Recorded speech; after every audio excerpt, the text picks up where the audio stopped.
ধর্ম হোক যার যার, বড় মা সবার। আপনার মনের ব্যথা, অশ্রু আর আশা সবকিছু বড় মার কাছে স্পষ্ট। যদি আপনি এই কথাগুলি শুনছেন, জানবেন এই কথাগুলি আপনার কাছে কাকতালীয়ভাবে আসেনি। বড় মাই চেয়েছেন আপনি তার কথা শুনুন, কারণ তিনি আপনার জন্যই অপেক্ষা করছেন। তার স্মরণ নিলে আপনার জীবনের সমস্ত অশান্তি মুছে যাবে। তাই আসুন বড় মার সামনে ভক্তি নিয়ে প্রণাম করি। মা আমাদের পথ দেখাবেন, মা আমাদের রক্ষা করবেন। বড় মা আছেন, বড় মা থাকবেন আমাদের বুকের গভীরে প্রার্থনার প্রতিটি শব্দে। আজকের ভিডিওতে আপনারা জানবেন রোজ সকালে ঘুম থেকে উঠেই বড় মার উদ্দেশ্যে কোন তিনটি কথা বলতে হবে। প্রচুর ধন সম্পত্তি, চাকরি, সাফল্য পাওয়ার আগে বড় মা কোন 10টি সংকেত দেন। মন্দিরে গিয়ে পুজো দিতে না পারলে বাড়ি থেকেই বড় মাকে কিভাবে পুজো নিবেদন করবেন যাতে আপনার মনের ইচ্ছে পূর্ণ হয়। বড় মাকে খুশি করার জন্য এবং তার কৃপা লাভের জন্য কোন 5টি কাজ অবশ্যই করতে হবে। তার সাথেই বলবো বড় মার কৃপায় মুক্তি পাওয়া 2টি অলৌকিক ঘটনার কথা।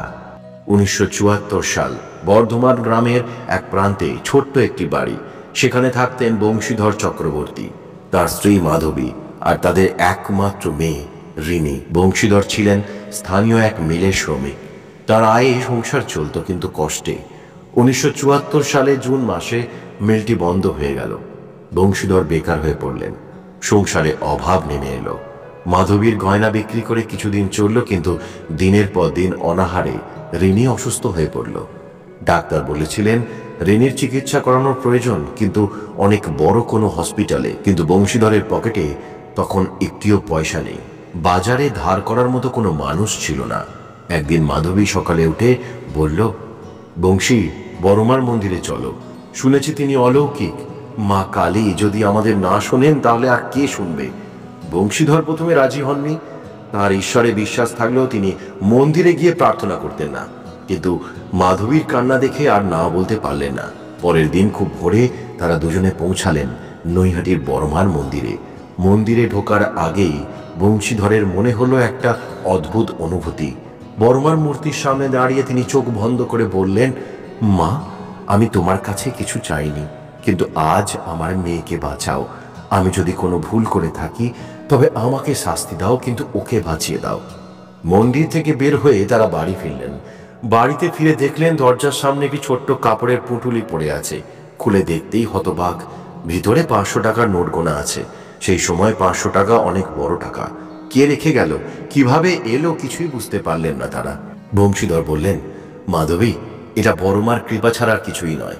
সেই টাকা নিয়ে রিনির চিকিৎসা হলো। কিছুদিনের মধ্যেই সে পুরোপুরি সুস্থ হয়ে উঠল। তবে আশ্চর্যের বিষয়, মিলটি হঠাৎ আবার চালু হলো এবং বংশীধর সেই কাজে ফিরে গেলেন। প্রচুর ধন সম্পত্তি এবং চাকরি পাওয়ার আগে বড়মা আপনাকে দেবেন এই 10টি সংকেত। বড়মার কৃপায় জীবনে সুখ, শান্তি ও সমৃদ্ধি আসে। ধন সম্পত্তি বা চাকরি পাওয়ার আগে মা এমন কিছু সংকেত দেন যা আপনার জীবনে পরিবর্তনের বার্তা দেয়। যদি আপনি এই সংকেতগুলি অনুভব করেন তবে বুঝে নিন বড়মার কৃপা আপনার জীবনে আসতে চলেছে।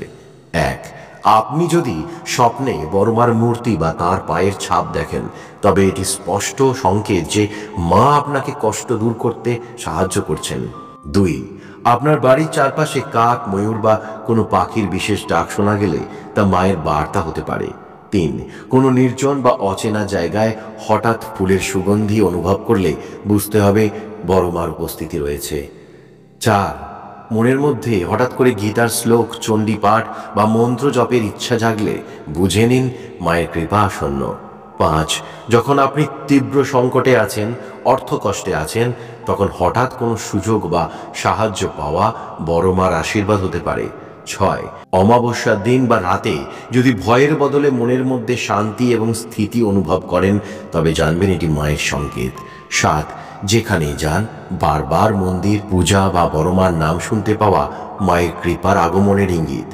8, যদি বারবার লাল বা সিঁদুরের মতো চিহ্ন দেখতে পান তবে এটি মায়ের উপস্থিতির অন্যতম চিহ্ন। 9, যদি হঠাৎ করে আপনার মন থেকে হতাশা এবং নেতিবাচক চিন্তা চলে যায় তবে বুঝুন বড়মা আপনার জীবনে ইতিবাচক পরিবর্তন আনতে চলেছেন। 10 কোনো অজানা পরিস্থিতিতে ভয় না পেয়ে হঠাৎ সাহস অনুভব করলে বুঝতে হবে মায়ের আশীর্বাদ আপনার সঙ্গে রয়েছে। মন্দিরে গিয়ে পুজো দিতে না পারলে বাড়ি থেকেই বড় মাকে কিভাবে পুজো নিবেদন করবেন যাতে আপনার মনের ইচ্ছে পূর্ণ হয়? 1 মন্দিরে না গেলেও মায়ের পূজা করা সম্ভব। বড় মা ভক্তদের অন্তরের অনুভূতি এবং বিশ্বাস দেখেন, তাই বাড়ি থেকে মাকে পুজো দিতে হলে আগে নিজের মন পবিত্র করুন। সকালে স্নান করে একটি পরিষ্কার জায়গায় মায়ের ছবি বা মূর্তি স্থাপন করুন। 2 বাড়ির একটি নির্দিষ্ট কোণে মায়ের ছবি বা মূর্তি রাখুন। সেই জায়গায় একটি প্রদীপ এবং ধূপ জ্বালান। মাকে তাজা ফুল, ফল এবং মিষ্টি নিবেদন করুন। মনে রাখবেন, মা ভোগের চেয়ে ভক্তির মূল্য বেশি দেন। 3 মাকে স্মরণ করে ওং রিং কালী মহাকালী কালিকাই নমঃ মন্ত্র জপ করুন। মন থেকে মায়ের কাছে নিজের ইচ্ছা প্রকাশ করুন। মন্ত্র উচ্চারণের সময় গভীর বিশ্বাস আর ভক্তি রাখুন। 4 মায়ের জন্য যদি কিছু রান্না করে নিবেদন করতে পারেন তবে সেটি অত্যন্ত ফলপ্রসূ হবে। এটি আপনার ভক্তি এবং ভালোবাসার প্রতীক হিসেবে গ্রহণ করবেন বড় মা। 5 মায়ের কাছে প্রার্থনা করুন। বলুন, মা, আমি তোমার কাছে এসেছি। আমার ভুল, আমার কষ্ট, আমার দুঃখ সব তোমার স্মরণে দিলাম। আমাকে তুমি আশীর্বাদ করো যেন আমার মনের ইচ্ছা পূর্ণ হয়। 6 শনিবার বা অমাবস্যার দিন বড় মার পুজো করুন।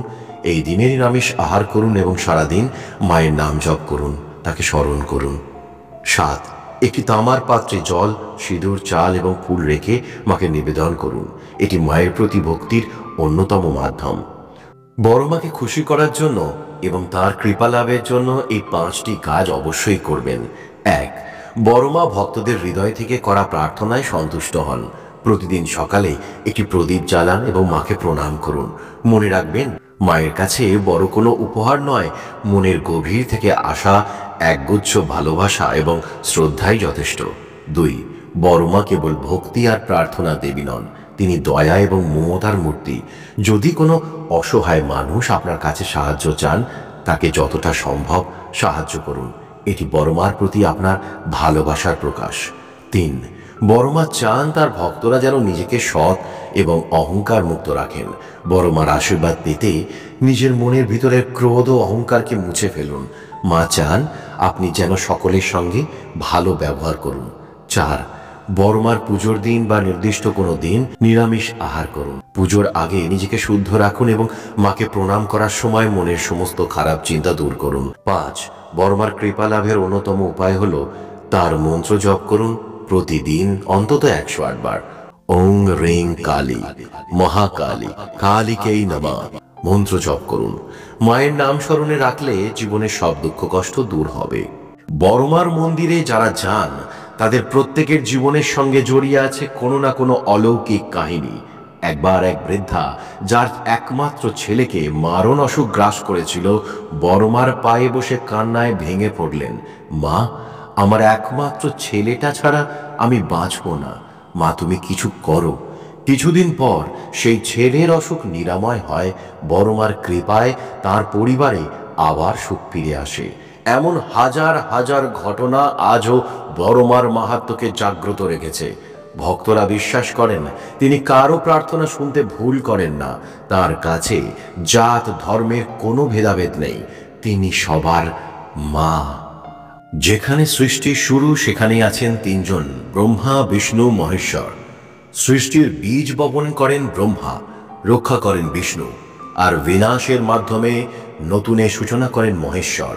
কিন্তু জানেন কি, এই 3 জনের শক্তি যখন একত্রিত হয় তখন জন্ম হয় এক মহাশক্তির, মহাকালীর।